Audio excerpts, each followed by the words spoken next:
Hello, beautiful people, and welcome to the Addicted to Growth podcast. I am your host, Jean Richard.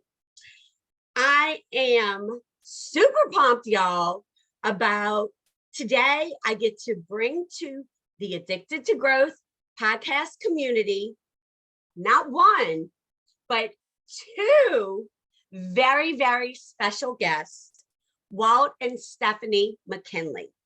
Walt and Stephanie have been married for 23 years. They have two teen daughters, 18 and 16 years old. Walt is a professional speaker, #1 best-selling author of Monsters in My House, a true story, and a podcast host. He is also a retired Naval intelligence officer and former Fortune 300 executive. Stephanie is the co-creator of the Legacy Warrior podcast, marketing genius, mompreneur, and the glue that keeps their family together. Walt and Stephanie, I am so happy and grateful to have you both here. Welcome. Thank you. We're so excited to be here. I love that you're doing a podcast called Addicted to Growth because we are on the same journey. I mean, the Legacy Warrior podcast is about the same thing. We're all about growth. So I love that. Yeah, thank you. I think it's, I'm pumped to be here. And Jean, I'll tell you, like, I've seen you personally, like we met at the Embrace Your Ambition conference last year, but I've seen you personally continue to not only challenge yourself, but now create the Addicted to Growth podcast where you can really pour wisdom through yourself and through other people into those folks who are really addicted to growth. And man, shouldn't we all be addicted to growth? Amen. Yes. And, I really thought of addictive because I have that kind of OCD personality. Once I I discussed in one of my earlier episodes, like I'm an all in or an all out person. So like once something I really get involved in, I get obsessed with it. I get addicted to it. And so, I was like, okay, Addicted to Growth podcast. So yeah, I also did have some help from a good friend of mine. She knows who she is, but but this fit me to the T, Addicted to Growth. So, but thank y'all so much for that compliment. It really means a lot to me. I am so honored to have you both. Walt, like you had mentioned, meeting you in person in Denver last summer at EYA was incredible. And, just in your, just everything that you have accomplished so far, from the highs, the ups, the lows, naval officer to being executive with Fortune 300 company to now being an author, sharing your story, Stephanie being married and together and experiencing all of this with Walt, it's a marriage for 23 years. I just, absolutely had to have you both on here because when we unite in marriage, we become one. And so even though I've heard, just a touch, I'm sure, of what Walt has experienced in his life, I knew others needed to hear it, but then also needed to hear your side as well, being the wife of someone going through such tragedy in their life, tragic situations, and then the overcoming of it, the triumph. And through it all these years, I know we both have cried lots of sad and happy tears, with the marriage. But I wanted to hear, however you both would like to start. Walt, I don't know if you want to get into kind of what was your turning point in life, or if you want to start beforehand with your personal story. Yeah, I think the short version of the story is I moved 14 times in the first 16 years of my life. unfortunately being horrifically abused by every adult I knew. My father, my stepmother, my stepfather, foster parents. It didn't matter where I went. I was thrown around like a piece of garbage. I was abused at every single stop that I ever went through, moving from place to place at the whim of each and every individual adult that I knew until I was about 15 and a half years old. And the first adult to really ever love me selflessly in my life showed up, and that was my aunt. And what's really cool, and I say this a lot too, and your lady listeners will love this, women really made me the man I am today. And it's such a powerful antidote for the poison that was just like crushing who I was as a human being in my late teens.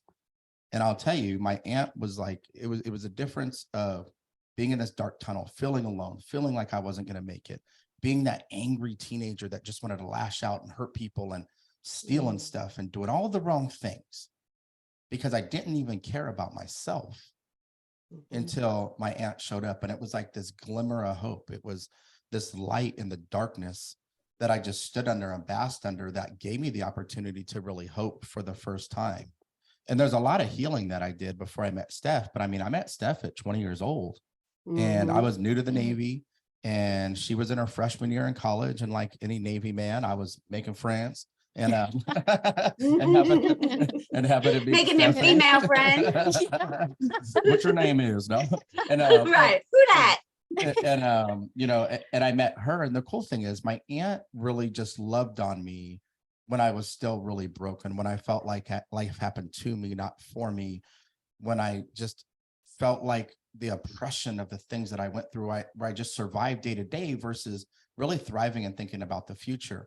When I met Stephanie, I had done some work. My aunt had really given me the hope. I was new to the Navy. I had hopes and dreams for the first time because my external environment was in a place where I could start thriving and thinking about the future. My internal environment was like maybe just starting that journey where I didn't really feel safe. So I didn't really thrive. I was still surviving. Stephanie really helped me just by loving me in the moments I was unlovable.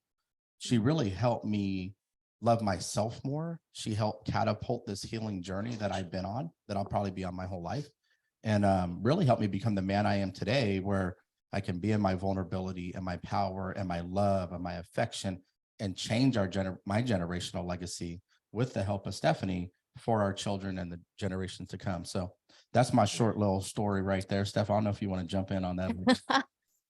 Well, it's interesting because when I met Walt, like he said, I was 18, he was 20.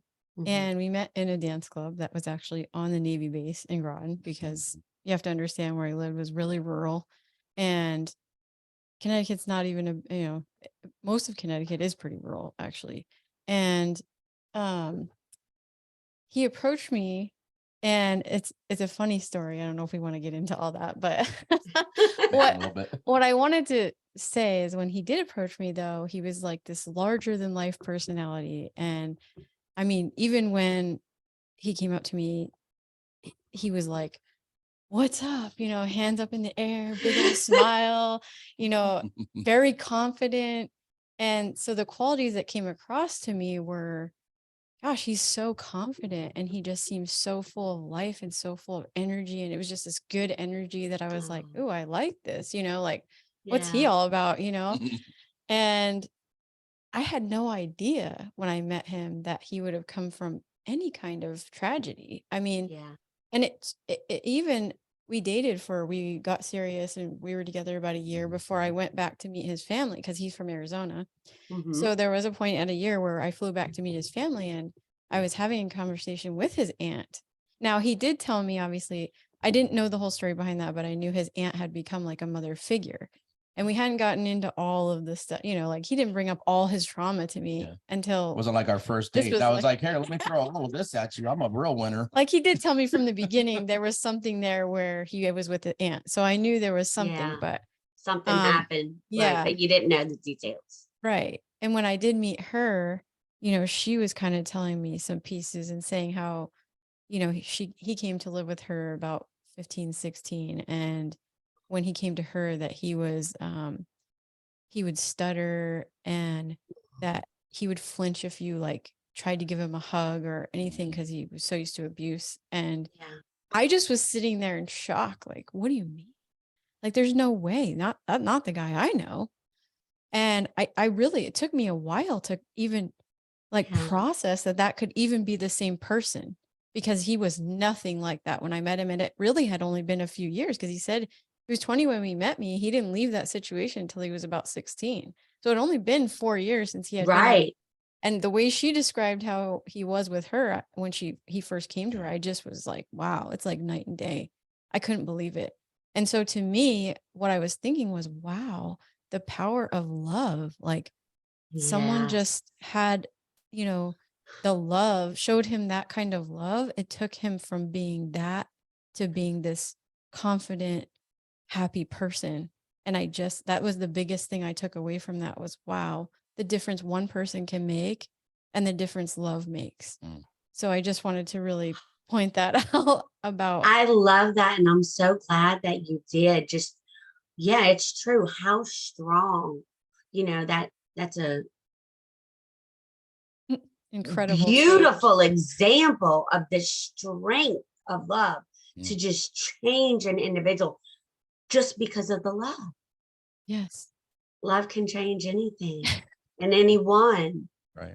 And any I really do believe that. situation. Yes. And that also includes loving yourself. You really got to love yourself. It doesn't matter how much somebody else loves you. I talk a lot about creating a safe internal environment and what that really does for you. And I see so many people trying to earn love or look for love or find love. And they're still left unfulfilled when they do find somebody who loves them, because they still don't love themselves. So it really revolves around taking a look at yourself, learning how to fall in love with you. And then when you receive the love from somebody that you deserve, not that you earn, that you deserve, the way that you move about life will dramatically change, and so will your relationship. So it's been such a cool, beautiful journey. And I'm, God gifted Stephanie to me when I was at a real crossroads in my life where I could have went to the left or went to the right. Absolutely. Now, do you find, Walt and Stephanie, that while you had problems trusting her in the beginning, just due to, or do you find you were really over that due to your aunt's love and compassion, or did you still find areas that you struggled in with a romantic relationship due to the abuse you had went through in your childhood? Well, what's your opinion on that? I'm really curious to hear what you think versus what I think, because what I think might not be the reality of what she I was felt. actually about to start telling you that. And I don't, because someone else asked this in another interview that, not the same question, but asked if he was faking the happiness. And I had to really, and I was like, no, I really don't think it was fake. I think he truly, at that point, because if you read his book, he talks about in the book the point where he left for the military and how he was like embarking on this new life. And it was like, he was leaving the hometown where all the abuse happened and all that stuff. And he was kind of leaving that behind and embarking on this new journey and feeling like, wow, now I can make my life what I want it to be. And he was truly happy. Like, it's almost like a fresh start, a new start. I can now change my legacy moving forward. And I believe he really felt that way at that time. And this isn't to say, like he always says, everything's not unicorns and rainbows after that. So we didn't live happily ever after that. I mean, and I want to say, like I said, I didn't know all of his background when I met him, or even a year into our relationship, because that's the puppy dog love and that, new love and everything is great. And, and it was a little while later, like about 2 years into our relationship, and we had gotten our first apartment and we lived with roommates, and, little by little things started to show. Like, I noticed like he would want to fight every guy that looked at him the wrong way. And I thought, like, and at first I thought this is just normal because young men are kind of like that. They're all kind of like high testosterone. They got to prove themselves. And and I have brothers, so I kind of thought that was pretty normal. But I did start to realize, like, I really think that was coming out, like it was aggression that was still in there that he needed to release. And he did a lot of that through playing sports because he was really into weightlifting, and he would play a lot of basketball. And I think that was his outlet for a lot of it. But there still was like no one was going to punk him kind of mentality. Yeah. Right. And just things like that. And then you just see like little by little certain things, or like when I went back home to meet his family, there was a part where he saw one of his abusers when we were there. And oh no. he got triggered, and not to me, but like he got triggered inside and was like, let his family know, like, hey, I need him to leave because I'm like, I don't know what I'm going to do right now. Like, I just have all this emotion and I don't know where it's going to go. And so I never felt, and some people used to ask me that too, if I ever felt scared for myself, I guess, like that he would hurt me, and I have to say, I would always tell people like, he's a big teddy bear to women and children. Yeah. And he wanted to protect. I always saw him wanting to protect other women too, and children, because I think he felt like they were always defenseless like he was. So he felt this need to defend them. And then he always wanted to fight men. So that was the pattern I started to see. Okay. But this came out over time, like little by little things that would happen, just. Yeah. Different situation. Yes. Yeah. I think for me, I realized at 16 years old, I was terrified of 15 and a half, terrified of leaving my father's house. He was really abusing me horrifically. The older I got, the more physical it got. And he punched me in my face in front of 5 of my friends, in front of the entire city block one day when he was drunk. And my aunt had been trying to work with CPS. Now, mind you, this is 30 years ago, right? My aunt had been trying to work with CPS to get custody of me in the background without anybody knowing. And they said I had to get hit again after she filed a case. Well, just so happened 2 days later, it happened. And in that moment, I'll never forget looking up at him, and I was really terrified. And I had opportunities to tell the truth before, and to speak my truth, and to embrace, like, enough's enough. I deserve more than this. And I was always so scared of the potential outcome of what that would mean that I didn't do anything. I just froze in fear. Freeze is a trauma response. I would just freeze. And in this moment, I finally said, I've had enough. And I took off running. And a lot of people have asked me like, well, I can't believe you ran from your dad. And I said, I didn't run from my dad. I literally ran into the rest of my life. It's still the single biggest, most decision I've ever made. So then when I went with my aunts and I could start dreaming again. I could start hoping. I stopped surviving. I started looking for the future. Then I met Stephanie. And it was like, I knew, because I embraced the fear in the hardest moment of my life, that if I allowed myself to keep doing that, the outcome was going to continue to be at least close to what I wanted. Maybe not exactly, but close. So I accepted mentors in my life in the Navy that transformed me as a man, like my first male mentors, right? Where they believed in me more than I believed in myself. I embraced the love from Stephanie because I had the perspective of what it was like not to have it. And so I think when we stop getting scared of what we think the outcome is, that we can't control anyway, but we just embrace the fear because we know enough is enough and we deserve more. We lean into the moments of pain. What we find is there's purpose on the other side of that. There's power on the other side of that. There's triumph on the other side of that. And it's just a beautiful journey that unfolds during those moments in your life.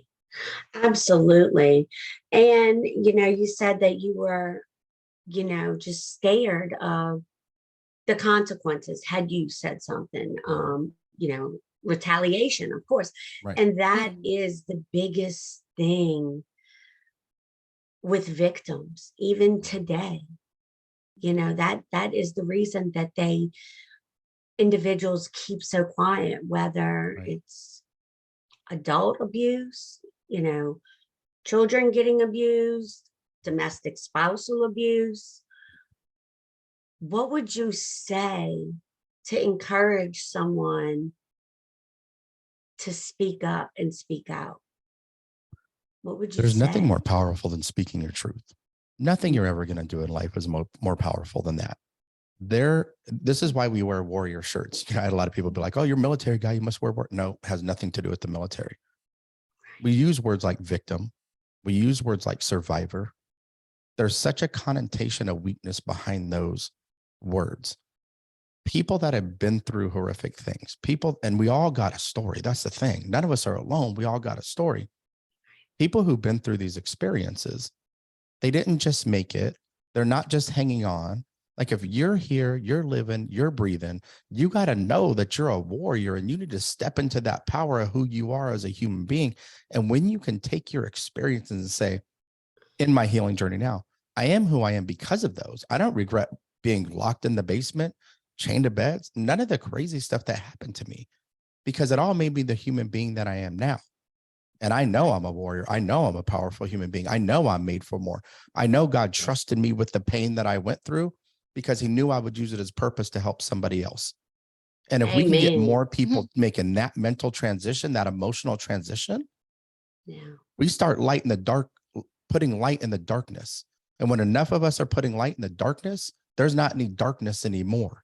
And that's why we're so passionate about the Legacy Warrior podcast. That's why I left corporate America and all the money behind to go be a professional speaker and really build this business and build this brand and go share stages like the one that you got to see me on and give people the belief their history doesn't define their legacy. Like we got to stop running away from the pain. We got to run towards it, embrace the experiences and the lessons we learn from it, knock it to the ground so it doesn't keep chasing us our whole life, and start looking out the windshield of life. Or we don't, and we feel stuck and live in quiet desperation. And we're at a fraction of our potential in life because we're so scared to embrace the pain. But the pain is what teaches us how to be better human beings. Exactly. Absolutely. You know, hurt people hurt people. And, you know, we find ourselves not only being victims of the abuse, being victims of their stronghold. We let them take control of our lives. And, you know, so I commend you so much for taking that and being, you know, 15, almost 16. I can't imagine what you went through, you know, and just, you're a warrior for sure. Excuse me. For sure. You're a warrior. You're so inspiring. Thank you. And, you know, you're just beginning to touch hundreds of thousands that need to hear your story and encourage. Going back to leaving corporate America, was there, you would say, a certain turning point, Stephanie, in you and Walt's life, where, you know, something was like, okay, we got to change this, or what was kind of going on where you realized this can't continue? So, Steph, I want you to tell this story because I wouldn't be doing this right now. I wouldn't have written my memoir that became a #1 bestseller. I wouldn't be nearly as happy as I am without your support, without your love in this moment. But I want you to tell this one because you had this perspective of a supporting spouse who was supporting her husband's career and just seeing me go downhill physically, mentally, emotionally, working myself to the bone. Yeah, so I'm going to tell you guys, because I'm sure there's a lot of people out there that are having a similar experience or same experience, or I'm sure you can relate because during COVID, it was around the time that COVID happened, and they went to work from home. So they went from being in the office to being at home. He actually, in his case, now some people went to where they lost work or they didn't have a job and they had a lot of downtime to sit in their feelings and everything. In his case, his work tripled. Oh, wow. Because they were making cuts in the workforce to, you know, because they were losing money. So then they were, you know, because everything got cut back in COVID and, you know, so they cut the workforce. So then they made everybody who did stay had more work.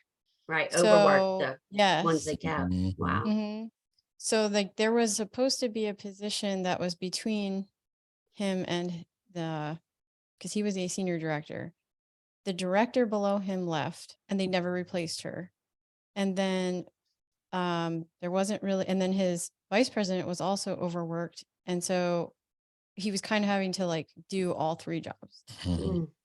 and from home. And so they were adjusting to all of that, even trying to make it work at home because he never previously worked from home.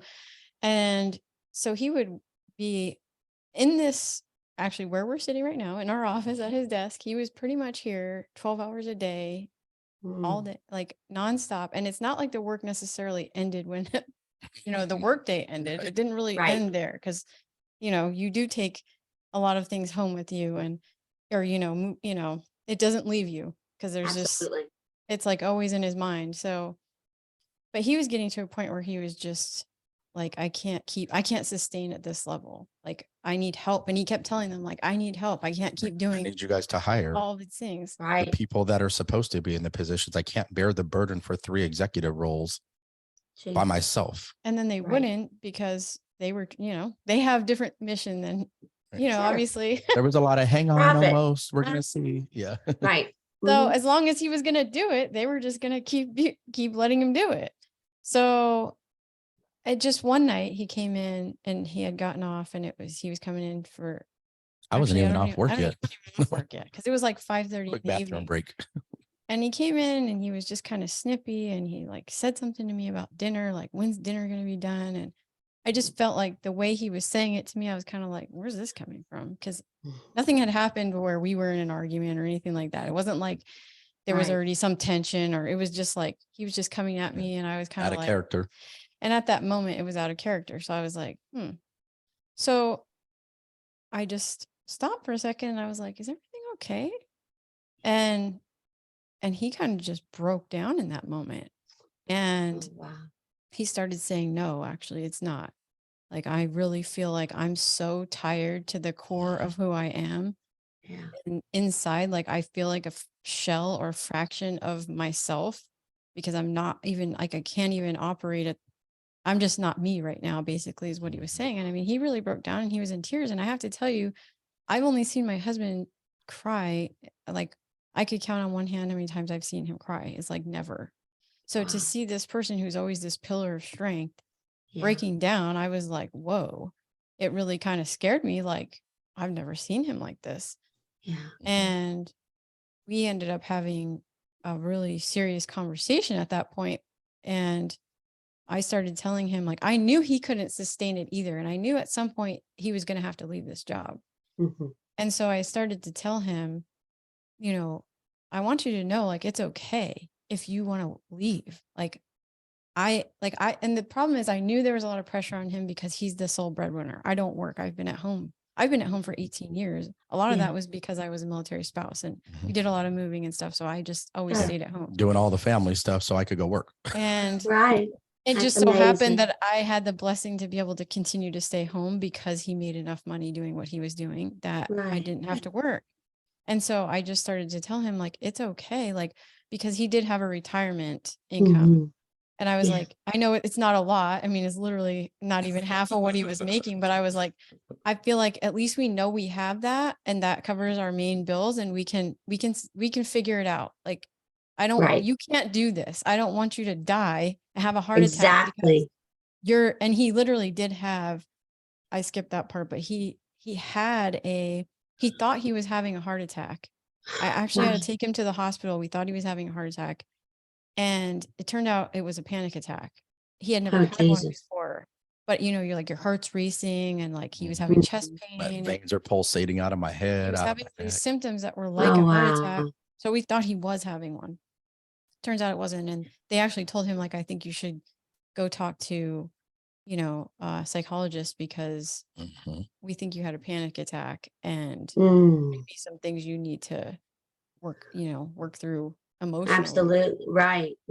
Well, and I think I had to realize it's okay not to be okay. I don't got to be Captain Resilience for everybody. But in this moment, we came back from the hospital and I took 2 months of disability. And you know what's crazy? I felt bad for taking it. I felt like I was letting my team down. Right. I felt like I'd let my wife and my kids down. I didn't even, you could have asked me, what do you like to do? I didn't even know anymore because I didn't do anything that I enjoyed doing, no self-care. And Steph and I had a conversation and she goes, if you die, I'm selling everything and I'm going to move back close to my parents. I literally don't care about anything. We'll downsize our home. We'll sell cars. We'll do whatever the hell we got to do. You need to get out of there. She goes, I've been begging you to write your book for over a decade. I've been begging you to write this memoir since I read The Glass Castle years ago. And she goes, and you wanted to be a professional speaker literally since I met you 26 years ago. You've spoken professionally, but you wanted to actually do it as your profession. And that's she's always like, been his dream. and she's like, screw it. Let's freaking go for it. Let's go for it. And do you know that time you saw me speak in Denver? That was my first ever inspirational speech. Get out of here. Promise. First one ever. Praise God, Stephanie pushed you. Okay. Right. Because yes, I felt like natural. it was all happening for a reason. Like I felt like he had to be brought to his knees in that way. It's one of those, I call it a come to Jesus moment. Some people call it rock bottom, whatever you call it. I felt like that was he had to be brought to his knees to see that he wasn't living in his purpose, and that it had to be something that drastic to push him into his purpose. And that Definitely. it was all lining up. It had been a divine thing the whole time. Yeah, I can see that for sure. And, it's just natural, like you mentioned, to feel like you let others down because we allow that, and not really on purpose. It's just what we're taught. You got to get a job. You got to hold it down. You got to do this. And so we become so absorbed with that, and unintentionally put it before our family, put it before our friends, and sometimes before God, and he's gonna however he chooses and feels he needs to put it to an abrupt stop.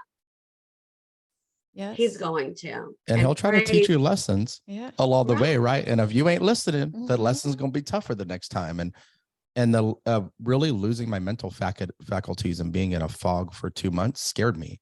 I didn't really know if I was going to get back to who I was just as a human being, much less anything else. Right. But it also taught me it allowed me to do what I'm doing. I get to live this life I'm in now. It allowed Stephanie to support me in a way she had never really been able to support me. She'd always supported my career and been deployments and handling business and doing all the stuff she needed to do. But for her to say, let's just go for it. Let's just screw it. We'll figure the rest of it out along the way.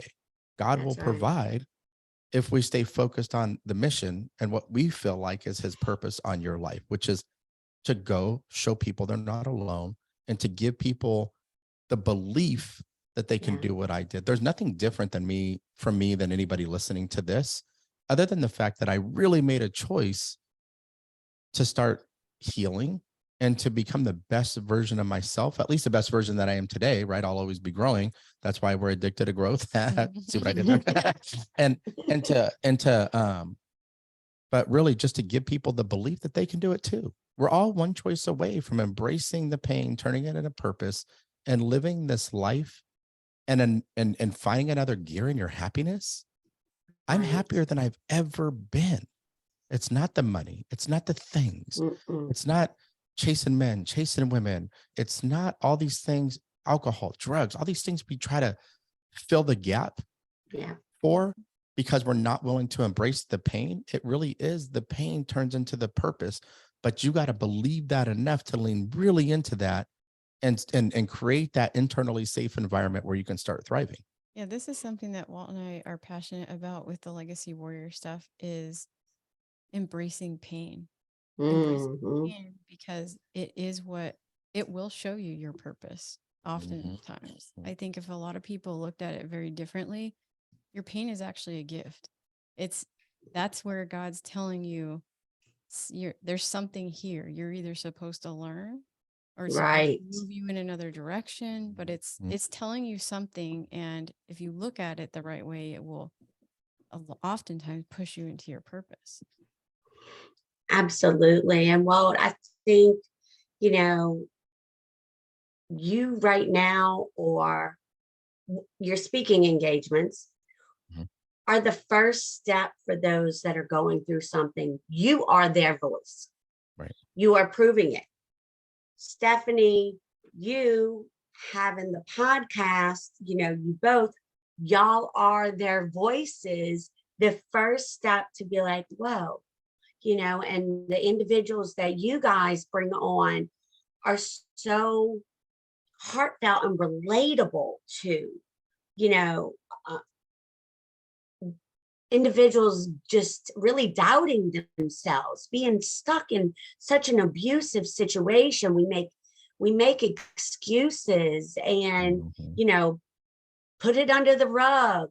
And like you said, Stephanie, your emotions, your feelings, that is truly gonna bring out our purpose.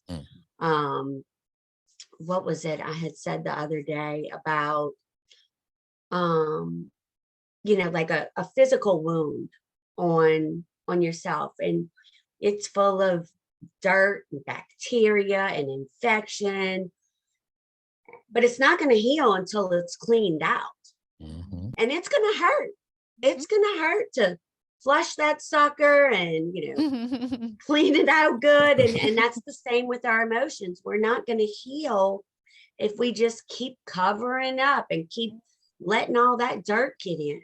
I love that analogy. Yeah, exactly. All the things that y'all had mentioned, people hide their emotions. I don't feel that, I feel that God has brought everything that we need into our lives with ourselves when we were born in this world. Depression, stress, anxiety, those are areas in our life where emotions are missing. We're missing self-love. We talked about the strength of love, communication, pain, emotions, letting it out. All our natural feelings will heal all the physical things that are going on within. Well, something Walt often says, he's always saying, you can't run from your trauma. You can't run from your pain and struggle. You can only run so long. It's always there. It's always going to be with you. So as soon as you stop, there it is. So he always says, like, the only thing you can do is turn around and face it. And you have to. And that's where the warrior mentality comes in, is like, you have to face those things. You have to face your fears. It's never going to just go away. Well, it's like, what if people started thinking to themselves, and they're in this pain, in this struggle, and they're listening to this. So if you're listening to this, I really want you to hear me. And you're thinking to yourself, you know what? I want to figure out how to use this pain as purpose too. You really got to start to see your pain as your rocket fuel for your life.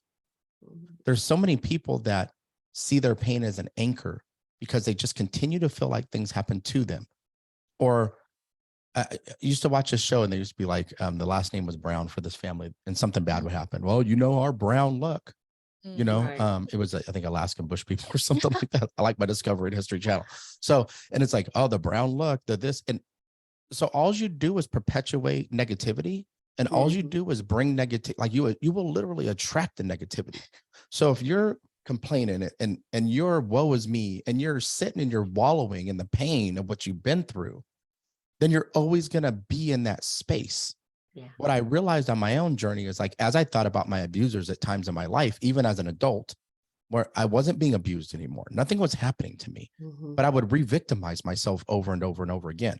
See, I'm not a victim, but I was victimized. Now I got the choice how I use it. Is it the anchor that's going to drown me, where I can live at a fraction of my potential, and I just never find true happiness in life? There's so many people suffering in quiet desperation. They don't even know why they can't find happiness. Or do I turn around, figure out how to shift my mentality around it, do some healing, find some forgiveness, some acceptance, some acknowledgement of the emotions, and then really use those emotions and my lessons learned to catapult where I'm headed? Man, when you can make that, like, as I made that mental journey and that transition in my life, and I really, even mental breakdowns in corporate America, anything that's happened, and I use that as power, the way that I show up is different. And what I'm attracting into my life is different, because I just emote this positivity. Stephanie emotes positivity and safety, and even like you were talking about before the podcast, in her voice. So what she attracts is people looking for that. What she attracts is people that, they're like, okay, Walt's already been on my podcast by himself. Steph, you guys did it together. Well, I want you to come back on by yourself now. And she never would have thought she was going to do that. She never thought that she was powerful. I did. But now she's embracing this next part of her journey and finding, I guess, like a different level of empowerment from all the experiences that she has that she can now use as purpose to help other people. Man, it's just, I hope if you're listening, you can hear my voice and you can garner the belief that you can do this. Yeah, I want everybody to know that it's like he said, we're always focusing on how things happen to us. Well, guess what? It's this in this life we're all have pain. We all have struggle. Nobody's getting through this life without it. It's happening to all. That's going to happen to all of us, but it happens for a reason because we are supposed to learn something from it. That's where if you think about it, it's the hard times in your life. It's the struggles that teach you something. It's the thing that makes us recognize, good from bad. We can't appreciate the good or the beauty without the pain and the struggle. We have to go through that to have any sort of appreciation or gratitude. I mean, it's how we learn, it's how we grow. And this is called the Addicted to Growth podcast. That's what it's all about. You're not getting through without that. Like we don't learn or grow in any way without bad things happening to us, because that's where we do all of that. If everything was just good all the time, what good would that be? Like that Stepford Wives movie or show. No, yeah, we wouldn't know what bad was, so we wouldn't. It would just be boring. I mean, honestly. And then our pain really wouldn't have any purpose if we didn't share our story. That's our story isn't ours. Our story is really meant to be shared. Yes. So if we do go through things and don't share them, there's no purpose in that. Right. I want to make one analogy here because it's funny. And I made it the other day. Popped in my head. So my girls are 18 and 16 now, but they were probably, I don't know, maybe 6 and 3.5 at the time. We went to Busch Gardens in Virginia. And so my oldest daughter, she had been on some of the bigger, middle roller coasters kind of things. She liked them. Well, there was this little ride and it was probably a foot off the ground. It just went in a big circle and it was like you were in a kite. Okay. So maybe it went from 3 feet to 1 feet. You can move the kite, just something small, and it was slow. And I'll never forget this. And it makes me laugh because I feel like this is what people think that they want, but it's not what we really want. They think they want safety. They think they want everything to be perfect. They think they want it to all be slow. They don't think that they want to be on the big roller coaster. But as my daughter went around the circle, I'm not joking you. I can still picture it in my head. She looked so pissed, my 6-year-old, that she was on this boring ass ride. And I don't even know, maybe I would do thumbs down or thumbs up on good stuff. I don't know where she learned it from. She comes around and she goes with the dirtiest this ride is thumbs lame. Down. And she's like, this ride is the most boring ride I've been on in my life. And I feel like people think that they won that. They want that. But man, the juice is in the roller coaster, the ups and downs, because when you have perspectives of the downs, when you find the growth you're supposed to have from the down moments on that roller coaster and you reach back up to that peak and you finish the ride, it's like the exhilaration that you feel from that entire journey, right? Because it's the journey of life. It's not a stopping point at each entire destination. You got to enjoy the entire journey and embrace all of it, especially the painful moments, and say, what's the lesson?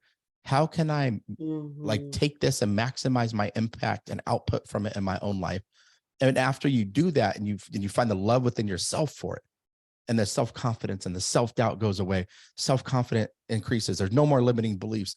And you're like, man, I know I can do this. Like Walt told me I can do it. I'm just like that dude. There's nothing special about him. I can do exactly what he's talking about. And you do it. Right. And you were able to do it from the pain. Oh, you're like, man, I am who I am because of this stuff, not in spite of it. Let's get fired up. Let's go. I am powerful. That's right. And I love that analogy of the rides. I love that. I can still picture her face, so it's really funny as I tell the story. She was so pissed. I wish I could have got a picture back then. That is such a good example. You're right. That we think we want everything to we want to stay comfortable. That's why we stay where we're at, and why we don't want to we don't want change. We don't want to face fear. We don't want to do any of that because we want to stay comfortable. We think that's what we want. It's like he said, we think that's what we want, but honestly, it's a lot more boring if you actually face some of this stuff. And you know, like me getting on this podcast was a big thing for me because I'm really an introvert, and I wasn't comfortable at all. I wasn't comfortable at all being on camera, especially. But honestly, I have to tell you, every time that I've been fearful of something and I faced it and I did knock it down or I did overcome it, God, the feeling on the other side is I like, know. just, you feel so powerful. You It's so do. empowering. You do.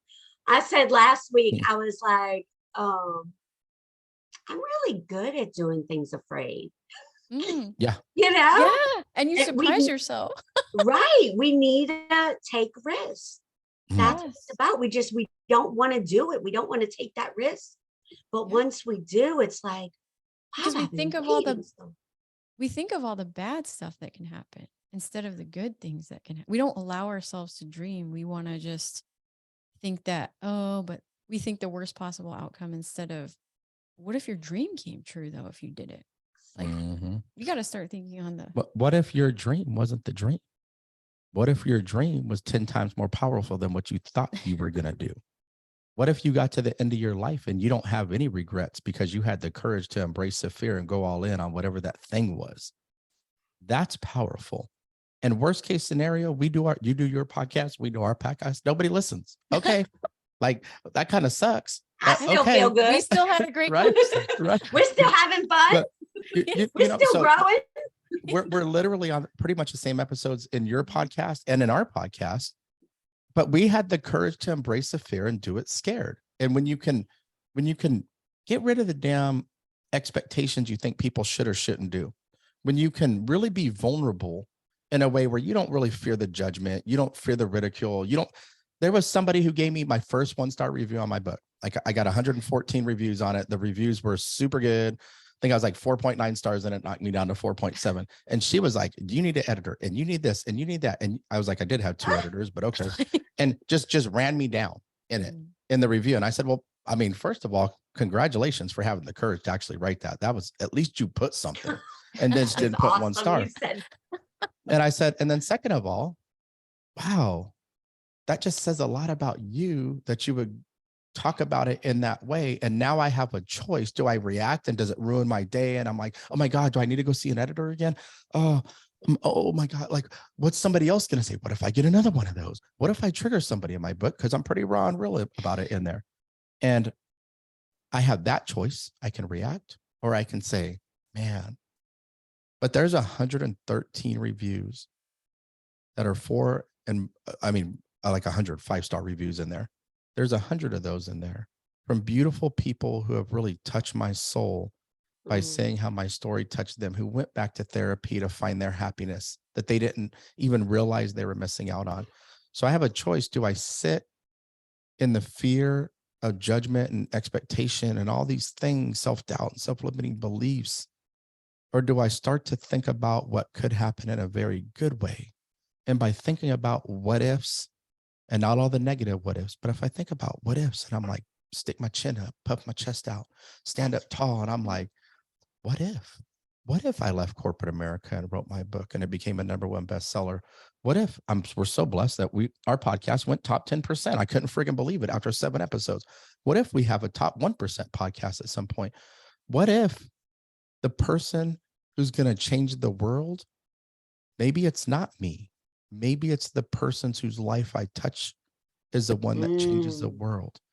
How am I going to deny them the opportunity to change the world and be the best version of themselves because I don't even have the courage to do it myself? No, I'm going to embrace this game. I'm going to embrace where we're going. We're going to do this, Legacy Warrior. We're going to be addicted to growth. We're going to do all of these things because we don't know what God really has planned for us. All we know is God rewards action. So we're going to be action takers. That's awesome. And yes, that lady or whoever the individual was that gave that review, That's what I think. She must have been one of them ones on a safe ride her whole life. She was- Exactly. Exactly. And hurt people. Yeah. Amen. You know, Amen. You said, well, she's just showing who she is in that. But yeah, there's going to be haters out there. And that's the thing with speaking up and standing our ground and going through that pain. We can't be afraid. We can't be worried about what everyone else is going to think. You know, just sharing your story, sharing your pain, facing it. So many people, well, what will they think?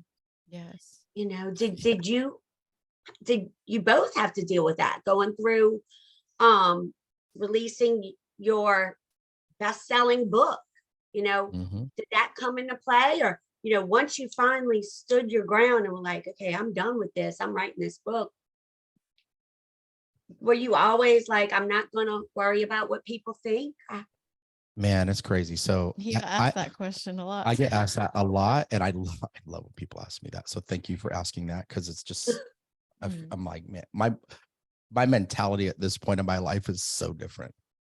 And I will tell you though, I found my aunt gave me a box with a bunch of stuff in it, right? From high school. She was moving and she found it in the back of a closet, and it had like little. Back in the day, there wasn't cell phones. Okay, there wasn't even pagers quite yet. You wrote notes, right, between girls and boys. I got a box of them with the folds in them. Little cute folds in them. Probably about the same age. Like a purple pen, a pink pen, and you even had color pens to write in there. So I found this letter that I had written to myself in there amongst all these notes and all these little things. And I open it up, and it's just half a page paper, not even perfectly creased. And I open it up and I start to read it. And it's almost like the beginning of my story, but I wrote this at 16. The only reason I know I wrote it is because it's in my writing. I still, even reading it, I don't remember writing it. Yeah. And it came from a position of triumph. It came from a position of knowing that the things that happened in my life weren't my fault. The hurt people. That I wanted to be a psychologist at that point. All these things. To then at 44 years old now, right? So at 16, 17, somewhere in there. At 40, well, when I wrote the book, baby, thanks for putting me on blast, baby.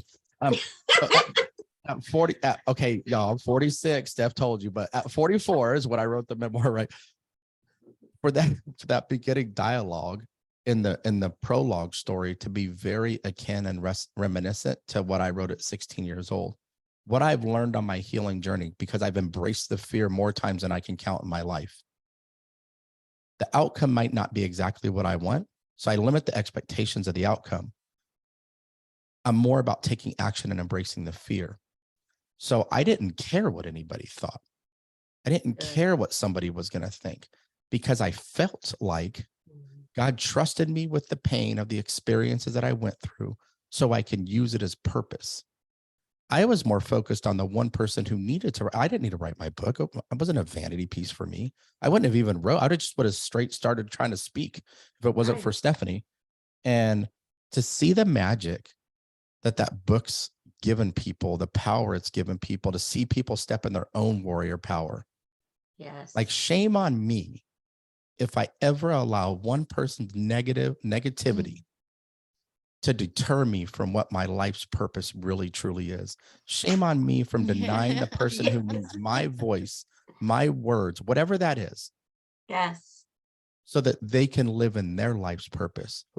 Who am I to deny them their ability to live in their life's purpose because I don't have the courage to live in mine?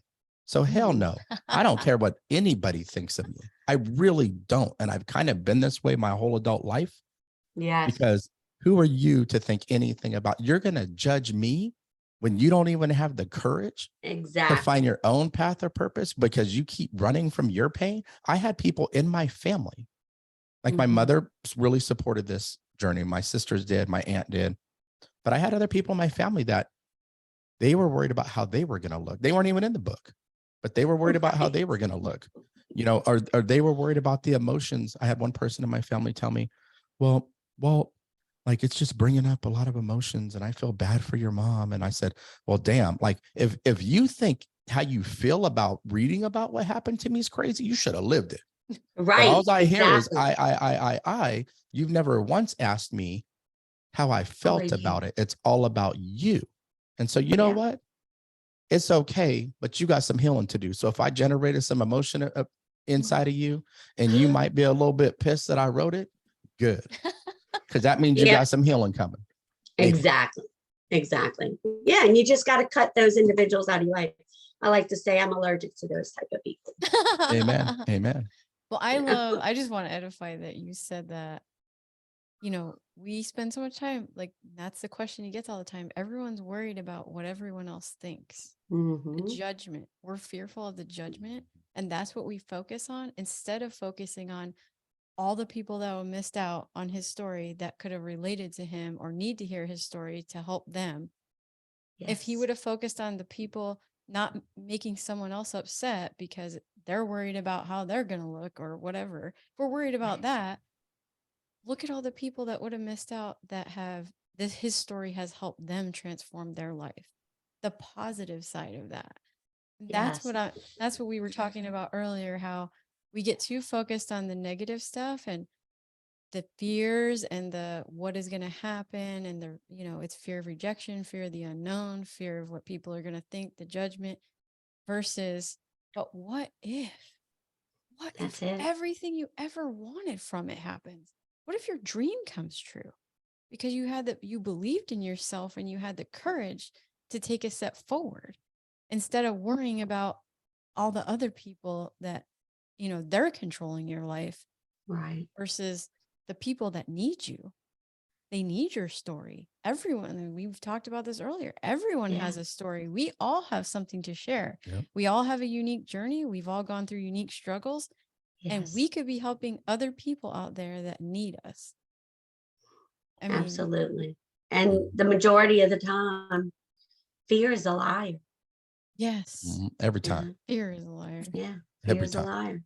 liar. Now, I want to ask about your two beautiful daughters who are now 18 and 16. Being a couple of, communication and now having your podcast, being so open, do you find, you have a household, your girls are more open with their feelings? Has there ever been, maybe their peers noticing, wow, your household's pretty different. Like y'all speak about you share your feelings, they kind of maybe have observed that, or have they shared with you like, wow, I'm noticing how healthy, our relationships are within your family unit. And are they starting to notice not everyone really has that in their household, in their environment? Well, this has been really interesting, actually, since Walt released his book. Okay. Quite a few of our girls' friends came to the book launch or wanted to other read high his school book, kids. bought his book, Okay. read his book. Some of them gave it to a teacher. They wanted it to be recognized at school because they felt like his story could help a lot of them. Oh, wow. And there is a lot of them that it helps. And I mean, there's even a friend of ours, her daughter is doing a book report on his book because she loves it so much. And I think she wants it to be heard at school because she relates in some way. Or how she knows beautiful people that is do. It's amazing. Well, you know what's really cool? So we went all out on the book launch. Like, we weren't trying to do it cheap. It's my memoir. Like, let's go all out. We rented a super dope venue. All of it was neat. What Stephanie did behind the scenes, and Steph can't trick me very often. I'm not that trickable, but she got me good. She went to, I don't even know. It was like 30 minutes long. So many of our friends did a 2 or 3 minute snippet about a video about what I meant to them and played it. And then also, so that was real emotional and it was super cool. Like I'm getting choked up thinking about it. But what was really neat So we had a stage up there and stuff. And I knew I was going to read a little bit of my memoir and whatnot. But I knew Stephanie was going to get up there and talk and introduce me. And so outside of her comfort zone in that moment, like she's doing the podcast for a while and stuff now, so she's getting a lot more comfortable. But she was like, oh my gosh, what if I freeze up? No notes, no nothing. She did incredible. Right. What I didn't know is my daughters were going to get up there and say some things. That was a surprise. Yeah. Oh, wow. That was a surprise. And I get like, I'm getting choked up thinking about it. It was so beautiful what they said. And it was really cool to see them as young women, because I made plenty of mistakes as a damn parent, plenty. Like I am far from perfect. We all do. I've been a brush it off. McKinley's don't cry. Like it's been this evolution of myself. Like we're growing as human beings as we're parents, but they get up there and both of them just so poised, so eloquent, the things that they had to say about me as their father. By the way, these are teenagers who don't think daddy's cool anymore. You know what I mean? Right. So many beautiful things to say about their father and our family, that it was, you know how you just know, and I'm so worried about changing the legacy and getting as far away from where I started to elevate the legacy, to allow my children to stand on my shoulders and elevate our family into the future, to be the man that's the benchmark for them as they get into relationships, to be that example of the minimum of their expectation when they get into relationships. And you just try and you're scratching and you're clawing and you're working and you're making mistakes and you're doing things right.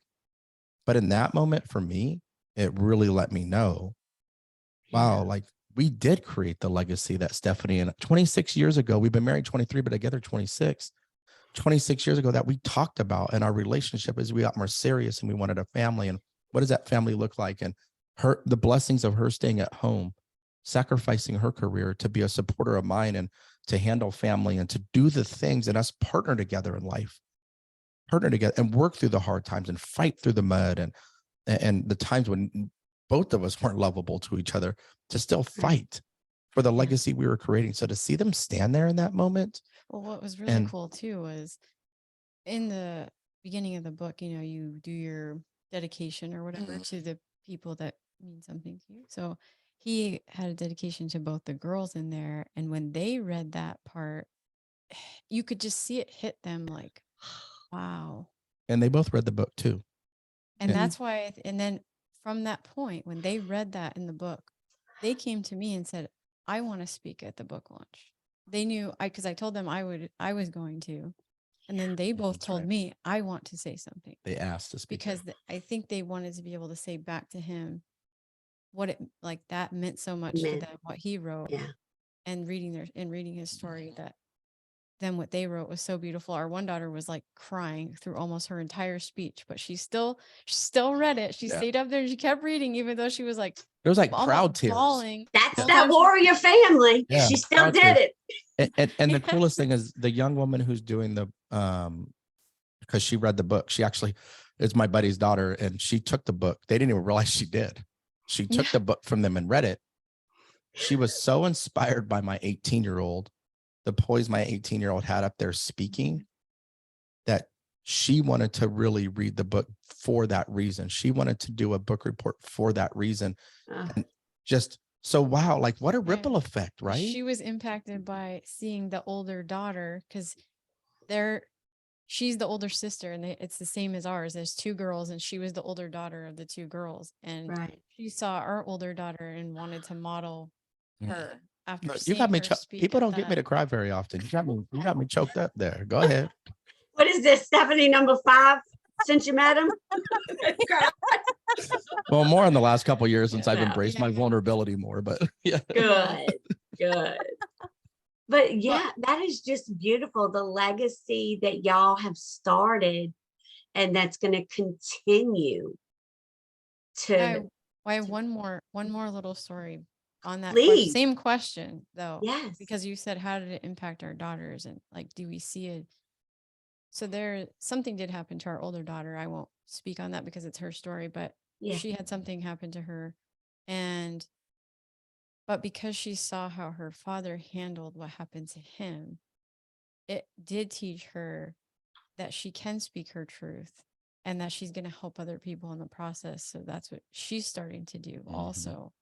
And so it's so awesome to see that. Like, that's really beautiful to see that she did learn that from him. And that is the legacy that is going to be passed on, is that we don't keep these secrets. We don't hide things. We're not going to let the shame win. We're not going to let them control us. Like, you speak your truth, you take the power of it. And be empowered by it. Be empowered by your story. And she's had thousands of people comment and respond to this Instagram post that she put, which was super cool. And she had a lot of other young people, teenagers, telling her, like, thank you for sharing that. Like, it's helped me. And it's helped me. Like, we're going to have her on our podcast and do an episode with her about it. I can't wait. I can't wait. That'll be a little bit down the road. Yes, it's absolutely beautiful what y'all are doing. And I mean, just these short 3 years, can you just really imagine what is in store? What God's got brewing? Yes, I can. Yes, I can. So I'm running full steam ahead. Full steam ahead. Okay. I want to ask you both, because I really think that you are a power couple. Y'all are just, I want, for our listeners out there that are in a relationship or thinking about getting in a relationship, I'd like to hear each of you, your answers on what should an individual look for in their life partner. Let me go first. All right. I think first, every person out there, you got to fall in love with yourself. You're never going to really love somebody the way that they deserve to if you don't love yourself. So I would say, number one, you got to focus on doing the inner work first. You got to focus on turning that pain into power, right? Turning that trauma into triumph. You have to focus on doing the healing work so that when you're in a relationship, it can truly be healthy. Yeah. I think that you can love somebody through moments when they're doing a lot of healing. And I think it's really powerful. I think one of the things we can all do better is stop with the expectations that we have for somebody else. Right. And there's been times when Stephanie's doing a lot for our family, and I'll focus on the one thing she's not doing. Because I'm focusing on the one thing she's not doing, I'm not really loving her in the way that she needs. Because she's not loving me, or I'm not loving her in the way that she needs, maybe she doesn't respect me in the way that I need. And we get in this crazy cycle. Right. And I think that people feel like it's unicorns and rainbows all the time. It's not real. Your relationship is not real if it's lasted more than 2 years and y'all ain't gotten a little bit of an argument. True. What I will tell every person is, you got to be vulnerable in your relationship. Strip away the expectations. Have gratitude for how that person's showing up for you. Abuse, narcissism, there's red flags. You need to get the hell out of there for. You can't save somebody who hasn't even been willing to try to save themselves. But if you're just in a relationship and there's some struggles in communication, be vulnerable. Like men, women need us to be vulnerable to truly connect. Ladies, men need you to create the safe space without judgment when we are vulnerable. And if you can really be vulnerable in your relationship, and vulnerability looks like, hey, there's some things, I had some hopes and dreams for how you might have been in the last couple of weeks. And I feel like you're not getting there. I don't expect you to get there, but I'm starting to get frustrated about whatever it is. Okay. And for that person to take that in, and because they love the other person, for a compromise to be reached, not my way or the highway, but a compromise that needs to be reached. And when you can have dialogue like that, and you can get in front of the drips of resentment that build and turn into a fire hose that drown your relationship, that lead to divorce every time. And you can choose, hey, I'm going to be vulnerable. I'm going to limit my expectations. I'm going to really show up as the best version of me because I got to love myself and do the self-care for me too. When you can do those things, your relationship can truly take off into the stratosphere. Stephanie and I spend more time since I left corporate America. We spend more time together now than we have in our entire lives. And most people are like, oh. And everybody's like, you must need a break from each other. And we love it. No, that's great. We take walks. You know, we love on one another. We're growing together. She's what reads or listens, something tells me about it. I do the same thing. Like we're doing our podcast together. We're on here with you today together. This life is such a beautiful journey, but it's because we both embrace the individual growth. Yeah. We both embrace the collective growth in our relationship. And we chose to fight for each other through the hard times when most people would give up. So I know I said a lot there, Steph, but that's awesome. You know, that's awesome. We could talk forever about relationship stuff, but something I'm noticing, because you asked like what I would look for in someone. I don't think I can tell you. I don't think you should look for certain traits in people. Like I don't like how today everybody's on dating sites, and it's like, so you put in all the things that you want in your ideal person, and they're trying to match up all these traits. Well, I don't think it really works that way. I think you just have a chemistry with someone. I think when you meet someone and you just have a chemistry, like you can tell whether you're going to get along or not. You know, it takes meeting that person to know that. Like I can't find that on a sheet of paper or these credentials on a computer screen. Like, sure, if there's going to be a physical attraction, but ultimately it takes time to get to know someone, and that stuff doesn't always show for a while. So my advice for most people is take time to get to know the person, because a lot of things don't come out right away, and it takes time to really learn those things about them, and if you're really going to be compatible. And I also don't think you should I tend to think a lot of times opposites attract. I know for me, when I met Walt, it's because I was partly attracted to him because I saw traits that I was lacking. It wasn't my handsome, good looks. Attracted to. It was that too, right? Beyond the physical. So I immediately was drawn to the confidence and the humor and those things, because I knew I was lacking in those. Like I didn't have a lot of confidence, like not like that, not in approaching people and things like that. I wasn't strong in that kind of confidence.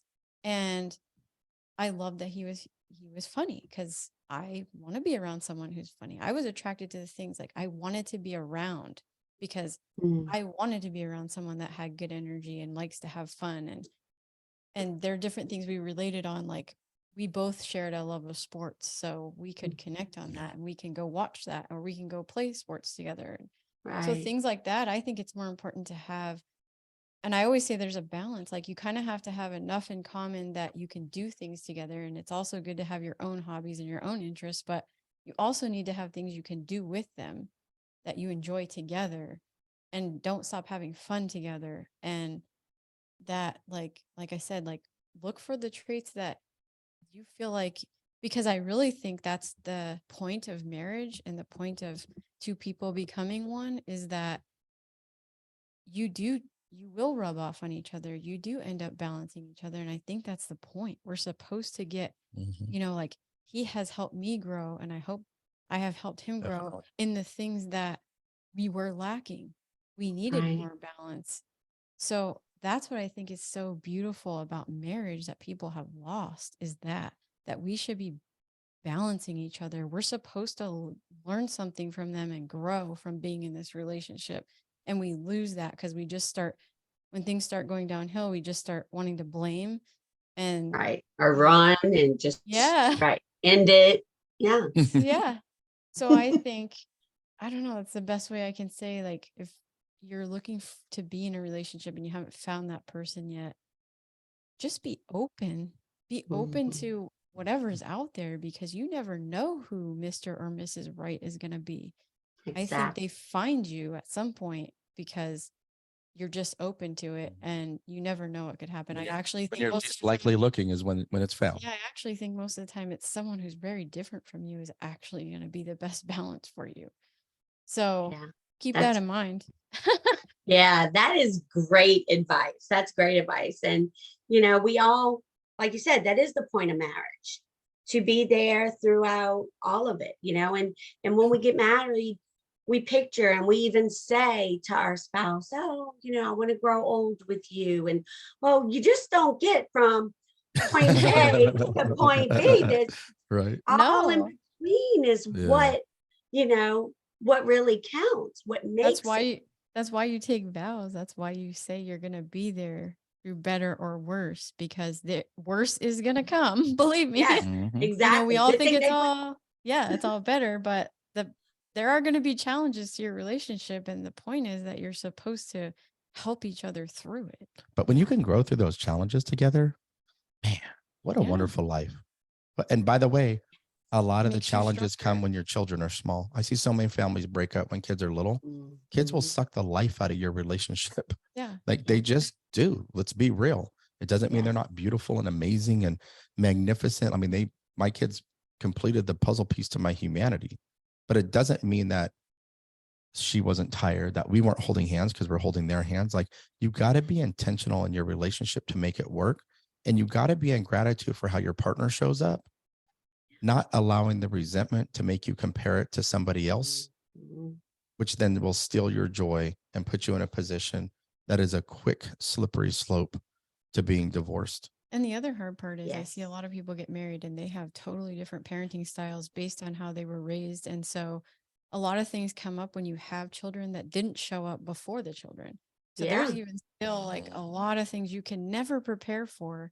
So it Mhm. is kind of important to talk about your life goals and values ahead of time. Like, Right. some things are, what do you call it? Deal They're like, breakers. yeah, deal breakers. That's where, like, if you don't want children and you get with someone who does, like, that's never going to work. So you kind of Mhm. have to talk about those things right up front. I mean, because Agreed. you don't want to waste your time getting into a relationship and finding out down the road when, you are in love that, oh, they don't want the same thing as me. You have to talk Right. about them. Or settling. And that's what a lot of Yeah. individuals And do. A then, lot of yeah, people just settle. Oh, I'm already married. I'm stuck. We didn't communicate. I'm just going to settle for the rest of my life. yeah, yeah. Right. You know? Or they don't do the work on themselves and it's Mhm. always somebody else's fault. Mhm. Exactly. Those narcissists. Yeah. Exactly. Yes. Yes. Okay, well, I have two fun questions, I like to call them, that I have been closing out on each episode. So I want both of you to answer this. You ready? Okay. Let's do it. Ready. What is something on your bucket list and why? Stephanie first. Hmm. Something on my bucket list is for us to make it to the Today Show with us podcasts, or with whatever comes from this podcast, whatever we end up doing. If we end Yes. up coaching people in Yes. relationships or something like that, that's a bucket list for me. Mm. I want to be interviewed on the Today Show. Come on Today's Show. And I love Hoda Copy. She's from New Yeah, me Orleans. too. Fantastic. Oh, she is. Oh, Yeah, she is. She used to be a newscaster in New Orleans. Yeah, love her. Love that. Okay. Walt. Okay, so I've got all these professional stuff. I want to get my memoir turned into a movie. There's all these big New York Times bestseller list, all these things. But I want to just take a personal, you know what one of my dreams is to do? Buy an RV, tow our Jeep behind it, because I love off-roading, and go travel the country with my wife. We can do our podcast from our RV. We can go to speaking engagements in it and really just experience life in a way that's very unique that most people don't get the opportunity to, because there's so many beautiful places around the world. I've been to a lot of places in 20 years in the Navy, but also Yes. just in our country. And just to be able to travel around and just enjoy each other in a way that maybe we wouldn't have been given the opportunity to if I was still in corporate America the way that I was. Wow. Yeah. Is a bucket list thing for me. I just have RV. We got a cool looking orange Jeep towed right behind it. Get to Utah, Yes. go off-road on all the trails and Zion, and just be able to what a cool experience. That's living extraordinary. That's something I want to do. Absolutely. I could see it. I could see y'all hosting a podcast, from anywhere. Like, let's say, Yes. in the middle of Central Park, let's say. Yeah. How cool would that be? Who knows? It's called, I'll tell the 30-second story on this. So October, I got to go speak in New York to first responders and child welfare advocates, lawyer, Okay. judges, like anybody that's in the child welfare sphere.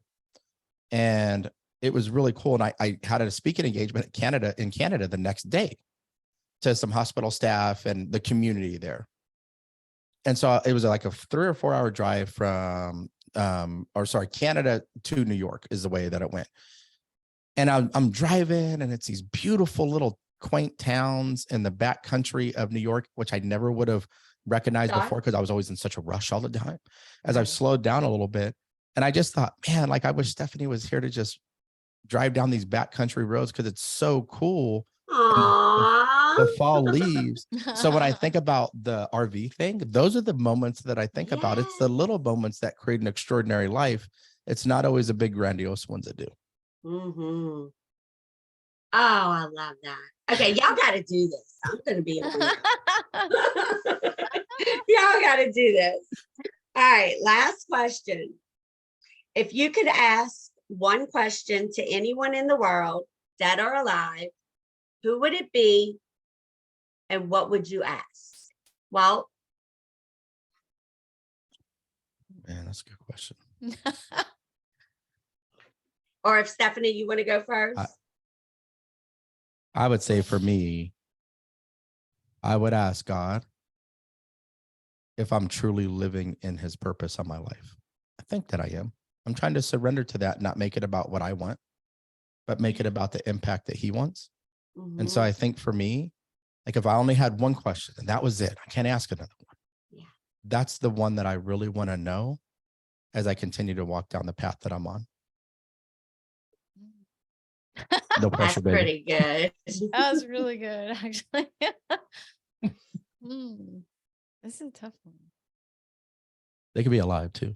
I know. I want to say Oprah because she's always been a really big idol to me. I feel like she's like the queen of vulnerability. She kind of taught everyone the power and vulnerability and that sharing your story, how it impacts other people. Right. So what would you ask her?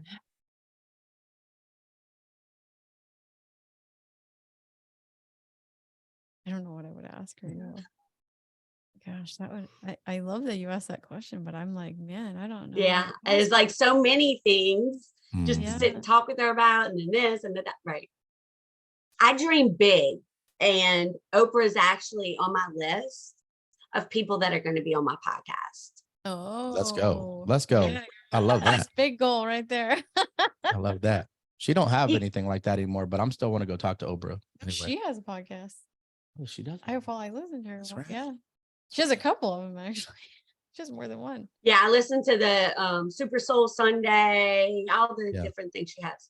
Yeah, that's the one I like, the Super Soul one. I was thinking more like that was just a And TV she show, always not a has podcast for some reason. She always has such deep questions. They say she's the best interviewer. That's great. I'm going to interview her. I think I would ask I her love like that. what Let's go. advice she would give me as someone that is,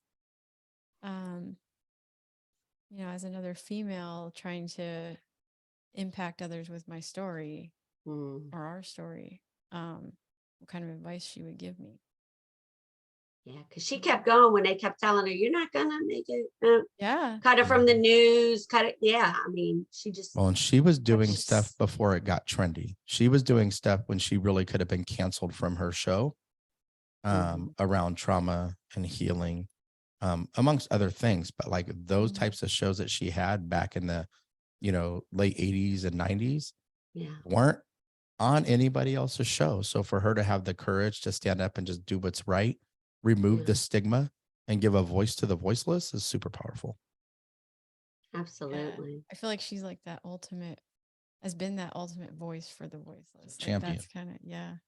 She's a warrior.